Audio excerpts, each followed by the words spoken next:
kusile sompaka kwasa ngalele kusile sompaka kusile sompaka kwasa ngalele kusile sompaka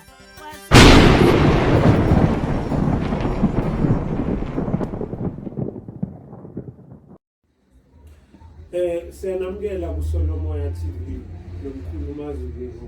Mkhulu, ngiyacabanga ukuthi isihloko sanamhlanje sizokhuluma ngeso likamoya ngoba abantu bakubuzile nge-eye of yebo abathona bathi uRamaseli noma eliyisimboli yale channel. Abanye abantu bacabange kule nkulumo ezikhona bacabanga Illuminati, bacabanga Satanism, kanti isimboli yakwantu le akuyona into enokungcola phakathi, kodwa ke ngoba enye simboli ingasetshenziswa noma kanjani ukungcolisa. So ngiyacabanga ukuthi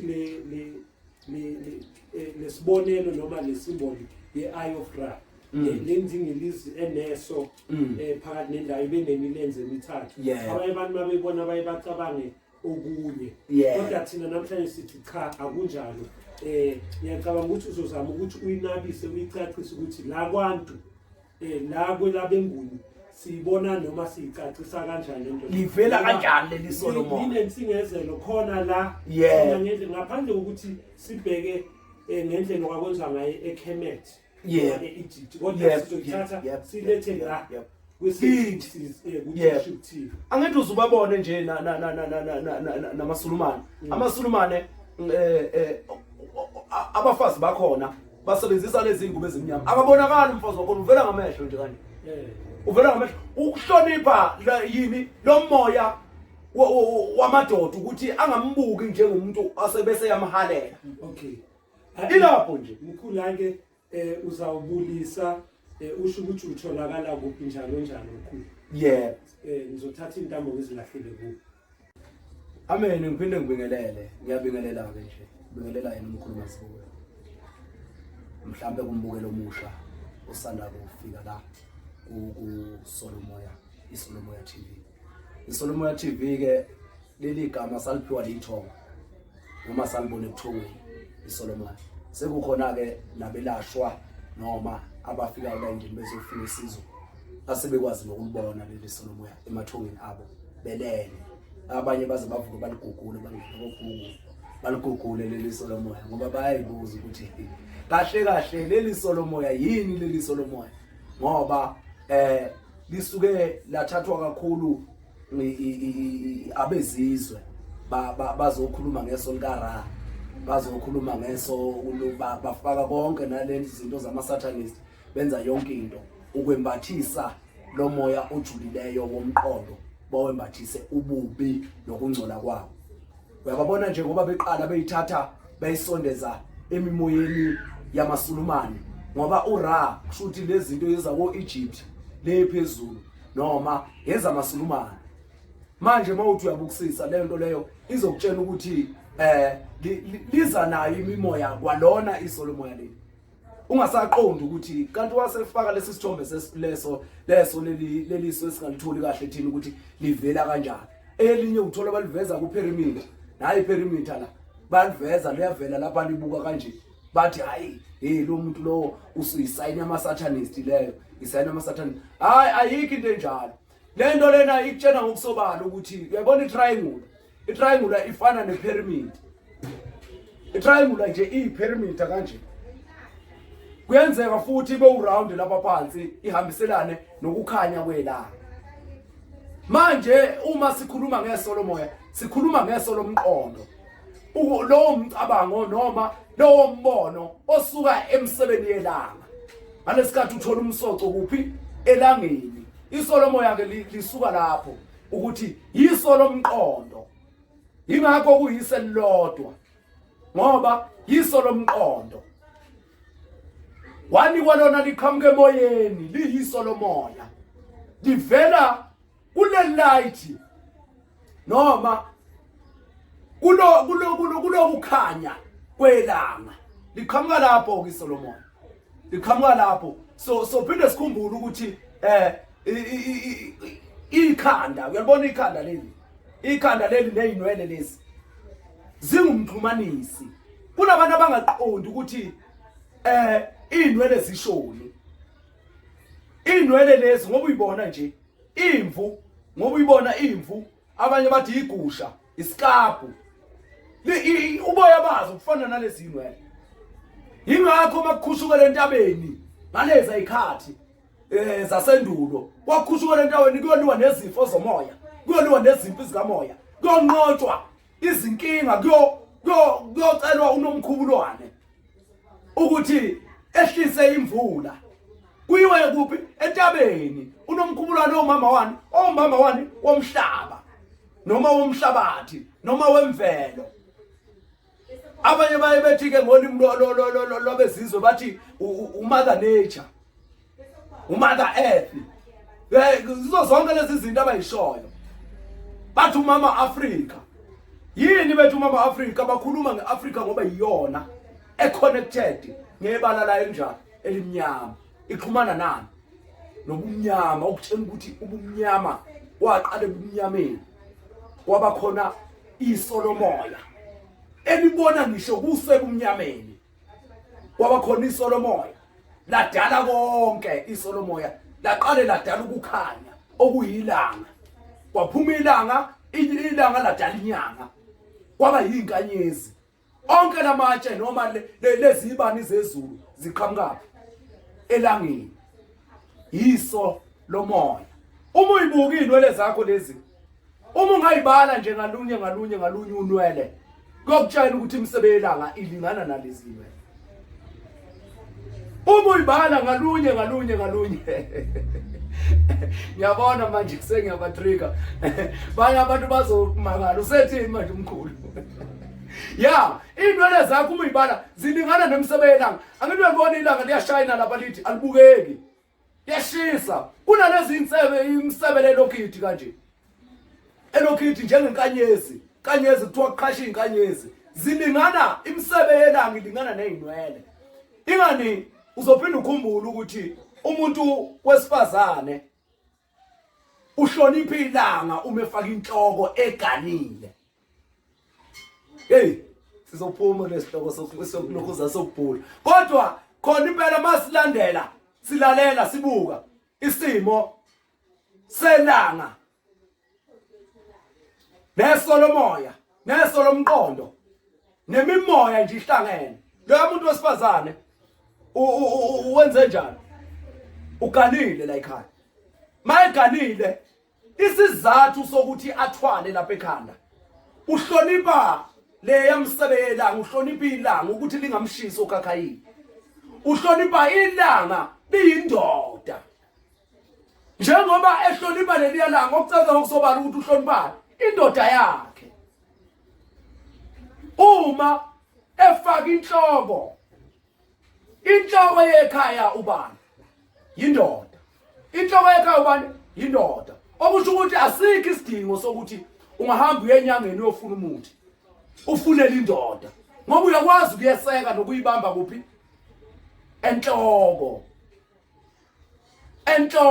usuke ezilela amakhehla la ekhaya ezilela lomsamo la ekhaya ezilela leli igceke la ekhaya ezilela lesi sibaya sala ekhaya ukuthi mayihamba lapha egcekeni angahlatshwa imsebe yelanga kuphi ekhanda kuyikuthi ke abantu abadala bebehlakaniphile mina ngibuye ngibona ukuthi bebesuke bengafuni ukuthi ahambe kakhulu ngokwemicabango noma ngokujula ngoba isolomoya lijulile ilanga lijulile zibuza ukuthi ilanga uma kufika iwinter noma ubusika lihlehliswa yini uma selihlehlile yini edala ukuthi izitshalo bese ziyafa noma zome uzuzubona ukuthi ilanga Iwona moya wokuqala noma iwona mlilo wokuqala ovelaphi?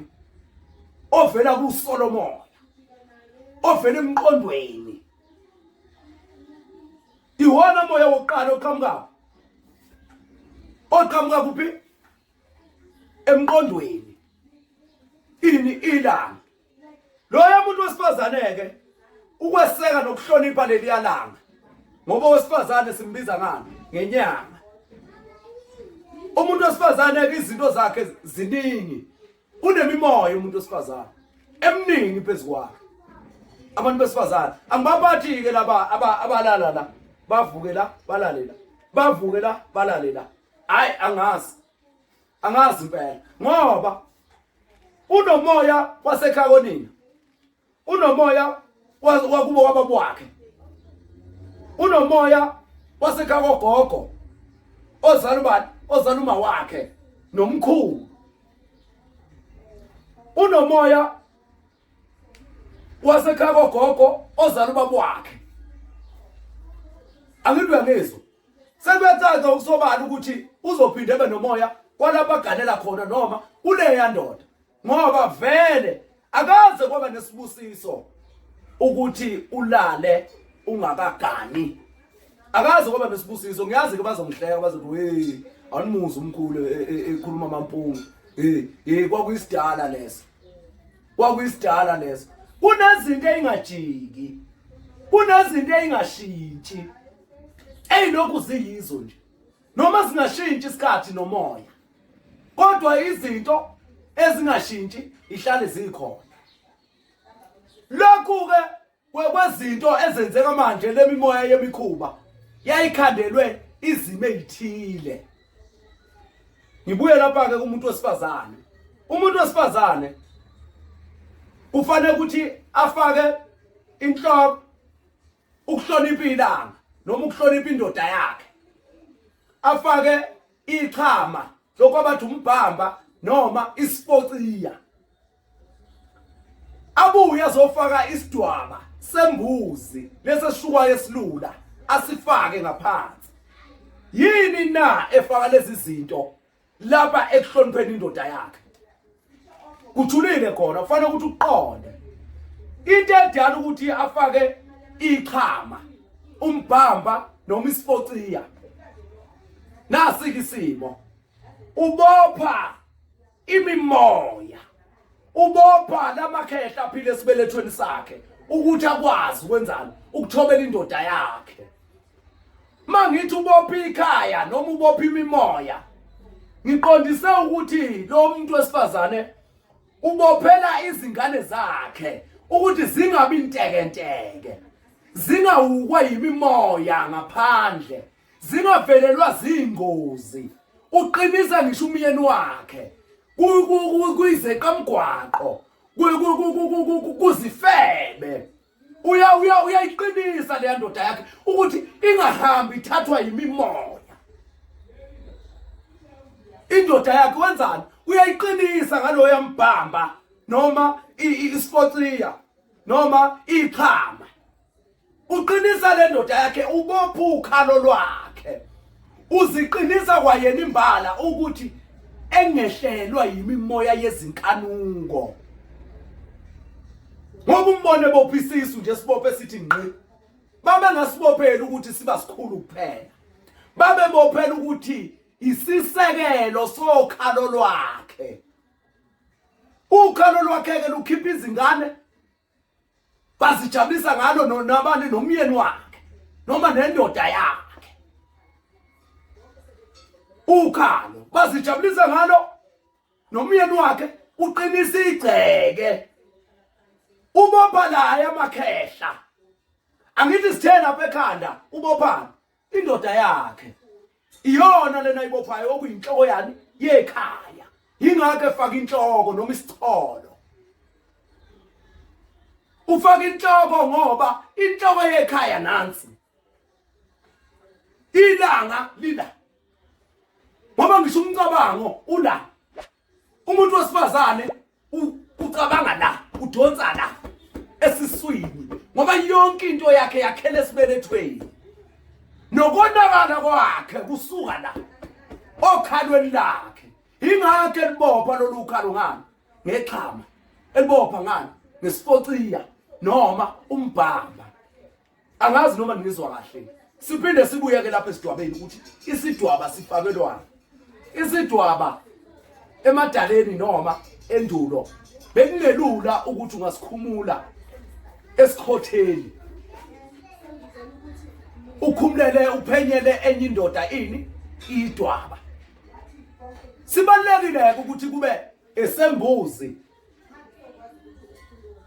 oyithole khona la ekhaya noma oyembathiswe la ekhaya ngoba isekela umuzi wale yandoda okusho ukuthi umgadisa ngani na ngamakhehla la ekhaya ngoba le yambuzi iphumaphi esibayeni uthola amakhehla lesi sikhumba salembuzi kufanele ukuthi bayegana sishukwe aqokiswe isidwaba ukuzenze njani asekelwe yini ila yamakhehla akuphi ala ekhaya manje akwasibheke lezi zinto akwasibheke kakhulu sijule sibukisise noma kumoya usuphephethe lapho thanda khona usungithatha wangiphosa le uSolomoya ngoba yilo leli eselivele lagijima lahamba layithulela lona lathi lizokhuluma ngendaba yokuqiniswa kwendoda nekhaya iqiniswa umuntu wesifazane isisekelo ilanga lavela lodwa labona linesizungu laselakha ini kwaxebuka inyanga kuphi elangeni okusho ukuthi ilanga liyindoda baze bethi ke abalandeli iBhayibheli mina ke isalukazi esingizalayo siyakholelwa kakhulu eBhayibhelini ngoba vele ngikhulele eSiyoni mina khulele eSiyoni nje mina ngikhulele eSiyoni umama wami ubelifunda iBhayibheli uyazazi incwadi angisiphathi isalukazi esizalubaba sisekhona namanje angazi 90 something silazi ngoba uzazi iBhayibheli likhuluma ngeindaba ongeke uzuzazi wena eBhayibhelini ingakho bethi eBhayibhelini kwalala uAdamu walala wakhisha ubhambo kwase kwakhiwa wesifazane ngoba kubonakala ukuthi uAdamu wenze njani unesizungu nalapha elangeni kunjalo kwadalwa umoya konke lokhu kwadalwa yiso lomoya yiso lomcabango yiso lomqondo konke lokhu kwadalwa yikho ulethelwe lo muntu wesifazane ukuzosekela indoda yakhe uma ke ezogqoka lesi sidwaba lo muntu wesifazane uzogqoka lesi sidwaba ngesimo sokusekela lo yamuzi ngoba bekuba nzima ukuthi owesifazane enze njani aphenyele enye indoda isidwaba bekuthatha isikhathi bebengaze bebanjwe ezigangeni benza leyo nto ngoba isidwaba senkomo siyasinda mawuzohlala phansi kumele usiphenye usithi uhlale phansi okuqala ngokusobala ukuthi ikhona inkinga la ekuthenini umuntu wesifazane aphenye lesi sidwaba bekuba nzima ngoba lesi sidwaba siphume phakathi kwalesi asibaya siphume namakhehla laya okuyiwona zowagana la ekhaya iwona lana msekelayo kuphi sekele umuzi womntanabo ukuthi ungafi lo yamuzi lo wawusekela ukuthi unjani ukuthi ungafi iba kuphika inkinga sesiphenyile isidwaba nomfazi ngoba ogogo ebanamacala bayiphenye idwaba zomkhulu ogogo bethu banamacala kodwa bayakwazi ukuthi bakunike inhlanhla labo gogo zigebengu laba labo gogo zigebengu umuzo sethi hey wena wahamba wangishiya iminyaka wahamba waya kuphi ini wawuthi ngenze njani awuyeke ingane yomntanami iyeke nje awuzuyihlupha ke le ngane yomntanami awuyeke nje phuma ungiphelele selibabili kahle ukuthi useconzulile enhlanhleni la ekhaya oconzulela umzukulu ebe izandla zakhe zingageziwe sabanjiwe ukuthi uphenye isidwaba lapha phela kwase kuvela leli idaka noma lesi sidikisele angithi uyangizwa bese kamtshela indaba zakhe khulu kuyoswaba ke ayoma lapha enhla kwesibaya umkhulu eseswabile manje zijulile lezi ndaba uma singayithinta nje bese ziyasembatha lezi Nesidwaba ke siyamsekela umuntu wesilisa ngokujulileyo ke manje sengene ekujuleni angisathinti nje angisakhi phezulu sengene ekujuleni manje uba sisekele lo yamuzi Isidwaba kubalekile ukuthi lamaphenti abagqokayo manje ebengagqokwa ngoba afudumeza umuzi uthola umuntu wesifazane esengakwazi ukuyibamba oqala lokho okwesibili abenza mabefudumele into mayifudumele kuyajuluka into nje yafudumala iyajuluka phela lapha afanele kushaya umoya yome le yandlu yome kheqe ukuze izoba yiyo ingakho ke nakudala ayengekho amanzi ashisayo ngoba ayawubulala lo yamuzi uthole le ndoda ingasala ngazeleli lomkayo ngenxa yokuthi akagezi ngamanzi abandayo manje Isidwaba sishayisa umoya la ngaphansi sishayisa umoya bese ngekho ke isidingo sokugqokana lamaphenda agqokana nomfazi ogqoka ibhulukwe umfazi ogqoka ibhulukwe ubamba le yanto lokhu yakushisa kuphi kunomuzi lo uthole le ndoda ayisakwazi ukwenzana ukumlangazelela ngoba usefudumele waze wajuluka ingakho noma ngingazi ukuthi omkhulu nogogo babeyenzani lento yokucabuzana ukuqabulana nazo zonke lezi zinto kudala kodwa nje ngiqondisa nje kahle ukuthi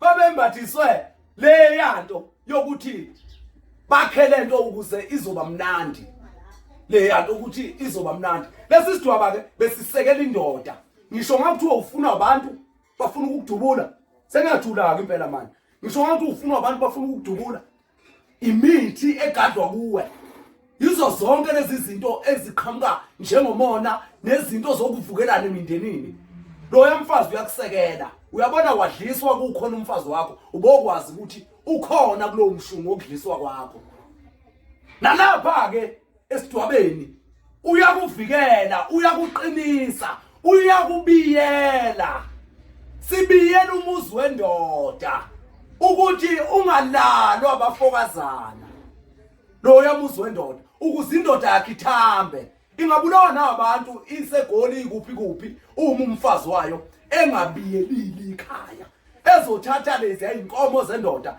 ayinika abafokazana ngilapho nje kuphi endodeni nomfazi elangeni nenyanga inhlonipho yendoda isuka kumfazi wayo ngeke zimhloniphe ingane la ekhaya indoda umfazi wayo ngenjani angamhloniphi avela akhuluma isinoma kanjani nani lendoda yakhe ngisho omakhelwane noma umphakathi ngeke uyihloniphe indoda yakho ungayihloniphi ngilapho nje amen hayi unkulu kuyabonakala ukuthi umoya unamandla futhi umoya ungeke ulawule ngesinye isikhathi indlela ofuna ukuhamba ngayo ngoba masiqala lana mkhulu sifuna ukuqhubekisa isihloko sokuhlola sinabe kakhulu ngendaba yokugula kodwa ke umoya utake over sisho kanjalo yebo lokho hayi usithathele indawo yakho uyithathele indawo so kucacile ukuthi isihloko lesi kahle akusona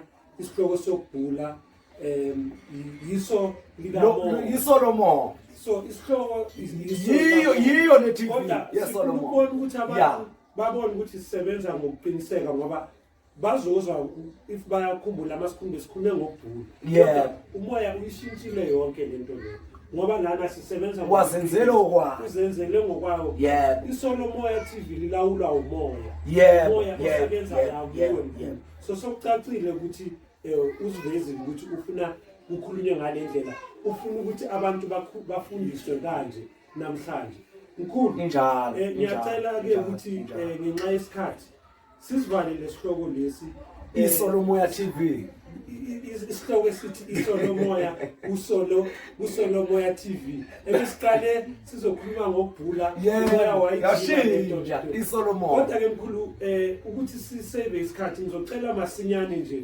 ukhumbuze abantu ukuthi sicela ukuthi basubscribe, balike, bashare. Ubakhumbuze ukuthi utholakala kuphi. Nokuthi futhi ngikhuluma abakhumbule ukuthi manje indlela ekuzo operate ngayo izoshintsha. Kune number ezovela abantu abafuna ukuthi ubasize abaza eGoli. Kunosisi ezovela inumber yakhe lapho ozobanceda ukuthi babhuke so that abantu bangabi disappointed mabe ngakutholi ngesikhathi ngenxa yokubabhizi. Ngicela ukhumbuze ukuthi abantu utholakala kuphi. Utholakala kuphi eGoli, utholakala kuphi eThekwini, balike, basubscribe, bashare. Nenamba yakho izovela lapha enzansi nekasisi bese uyavalelisa. Amen. Abaqhubeke njalo abantwana bakaMoya balandele iSolomoya. Kuningi abazokuthola la. Bazokleza impela kokwanzileyo umbele. Bazokleza impela kokwanzileyo umbele uma bezoqhubeka balandele. Ngiyacela impela ukuthi niqhubeke nisubscribe, nishare ukuze likhuphuke impela isibala. Ayo siyakhuphuka. Kuma viewers nje impela siyolanda manje 100,000. Lapha na kuma viewers sikhuphuka kakhulu. Ma subscribers simbambile u 2 point something, 2.7. 2.7 sikhuphuka kakhulu. Ngicabanga nje impela ukuthi abantu balithandile iSolomoya. Balithande kakhulu ngoba manje alikaqedi nonyaka iSolomoya livelile. Alikaqedi nonyaka kodwa manje selinama viewers angaka, selinama subscribers angaka. Ayikusho ukuthi kuyasebenzeka. Kusho ukuthi bayakuthola lokho abakufunayo la kuSolomoya. Kahle vele sizovala amanga la. Sizovala laba abasebenza ngamanga la. Sizovala amanga lapha sizoveza iqiniso. Ngoba iSolomoya libuke ejuleni, likhuluma iqiniso. Angeke likutshena amanga iSolomoya. Nakuwe unalo iSolomoya okuyiso lomqondo. Unayo lenhlamvu yelanga. Yiyo lento kuthiwa inhlamvu yelanga. Ukhulunywa ngomcabango. Ukukhanya kusuka la. Ukuqonda kusuka emqondweni. Ukuze uzoqonda. Awukwazi ukuqonda ungenamqondo. Ilapho nje indaba kaMoya. Siyabonga abafowethu. eThekwini ngitholakala kwaMashu kwa-H. Ngasedoro komhlongo. eGoli ngitholakala eSoweto ezola 3 izola mndeni. Abanye behlala lapha emndeni bazayo. Bahluleka ukubheka le T-junction. I-T-junction yaseDobsoni behamba ngomgwaqo omkhulu ohamba amatekisi. Mawubheka e-T-junction. Ngilapho nje emgwaqeni. Nizongithola khona. Iqhubekeke abantwana bomoya. iSolomoya TV. iSolomqondo. iSolomcabango. Ngithi qhubeka njalo ke nisubscribe abantwana bomoya. Ni comment futhi. Bezwile abanye baze bakhuluma nokuthi mkhulu ukhohla ukama. Ngamanga ukuthi babuka inwele bona noma bafuna lenkulumo engiyikhulumayo. Hayi kodwa ke abantwana bomoya, hayi kunjalo nje. Sinjalo la emoyeni siyabonga. Amen. Amen.